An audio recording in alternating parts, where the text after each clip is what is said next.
समझेंगे। मैं सुरेंद्र राजपूत को आमंत्रित करता हूं, कांग्रेस कमेटी के प्रवक्ता हैं, इस देश का लार्जेस्ट अपोजिशन है। बहुत शुक्रिया राजपूत जी। तो बताइए, आपको आरएसएस से क्या परेशानी है? भाई, आरएसएस से हमें क्या परेशानी? आरएसएस से तो मोदी जी को भी परेशानी है, आरएसएस से जेपी नड्डा साहब को भी परेशानी है। मोदी जी कहते हैं कि एनजीओ है, और एनजीओ से क्या परेशानी होगी? जो लोग संविधान को नहीं मानने वाले लोग हैं, जो लोग तिरंगे को जलाने वाले लोग हैं, जो लोग लगातार विभाजनकारी नीतियों को प्रश्रय देने वाले लोग हैं, जो लोग इस तरीके के लोग हैं कि जिन लोगों ने आज तक नल की, नील की, कोल की, भील की, पिछड़े की, दलित की, आदिवासी की, इनसे सेवा तो ली लेकिन इनको कोई उच्च पद नहीं दिया। जो लोग आज तक, अगर आप संघ का इतिहास देखेंगे तो संघ के इतिहास में सिर्फ और सिर्फ चितपावन ब्राह्मण और एक खाली प्रोफेसर राजेंद्र सिंह रज्जू साहब रहे। तो जो लोग अपने ऊपर उच्चस्थ पद पर जातिवादी व्यवस्था को रखते हैं, मनुवादी व्यवस्था को रखते हैं, उनसे तो हम प्रश्न करेंगे, नंबर एक। नंबर दो, जिनका अपना कोई अकाउंट नहीं होगा, जो संविधान को मानेंगे नहीं, जो आज की डेट में भी नागपुर में तो तिरंगा मुश्किल से लगाने लगे हम कांग्रेस कार्यकर्ताओं की उससे, लेकिन अभी भी सारी शाखाओं में किसी शाखा में तिरंगा नहीं लगता। तो ये सारे के सारे जब हम प्रश्न करते हैं, और सबसे बड़ा प्रश्न मेरा जो है, मैं जब नागपुर गया था तो मैंने वहां पर प्रश्न किया था कि संघ की जो सबसे बड़ी हमारे साथ की समस्या है। आरएसएस में गए थे आप? हाँ, मैं तो वहां आरएसएस के कार्यक्रम में नहीं, कार्यक्रम में नहीं गया था। तो हेडक्वार्टर गए थे? हेडक्वार्टर गया था आरएसएस के? हाँ हाँ, बाकायदा अखबारों में निकला था वहां। मैं क्या नाम, महाराष्ट्र जाने तो लगे? नहीं, मैं 2019 में गया था। अच्छा। और बाकायदा मीडिया ने पूछा था मुझसे क्या करने गए थे, मैंने कहा मैं संघ की शाखाओं में मट्ठा डालने गया था। ये भी स्टेटमेंट था बाकायदा, ये कोई वो नहीं है, हम कोई ढकी छुपी बात नहीं करते। हाँ, और दूसरी बात मैं आपको बता दूं कि मैं पिथौरागढ़ में और लोहाघाट में शिशु मंदिर में भी 3 साल पढ़ा हूं, चूंकि वहां सरकारी स्कूल नहीं था।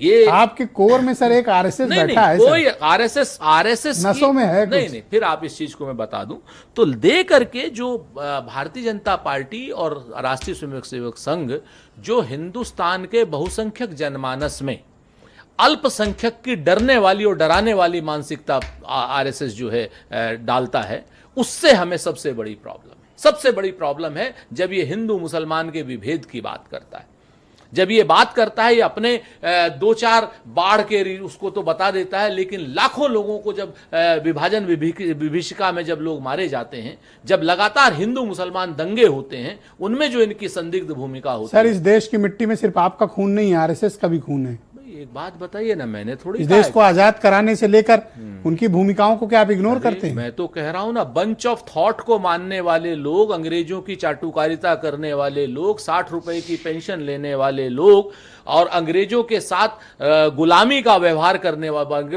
अंग्रेजों की गुलामी का व्यवहार करने वाले लोग, अंग्रेजों की मुखबिरी करने का व्यवहार करने वाले लोग, सिर्फ केशव बलिराम हेगड़ेवार साहब, डॉक्टर साहब जो थे, वो जब कांग्रेस के सदस्य थे तो एक स्वतंत्रता आंदोलन में वो गए, जब तक कांग्रेस में थे। उसके बाद आप मुझे बताओ, एक आरएसएस कांग्रेस में भी है सर? नहीं, वो देखिए, मैं आपसे तीसरा पॉइंट है इनका। नहीं, मैं इस बात से इनकार नहीं करता जी, लेकिन मैं इतना भी बात आपको बताता हूं कि जब और यही आरएसएस की उपलब्धि है। नहीं होगी। मैं देखिए, आरएसएस को मैं ऐसा थोड़ी कहता हूं कि मेरा दुश्मन है।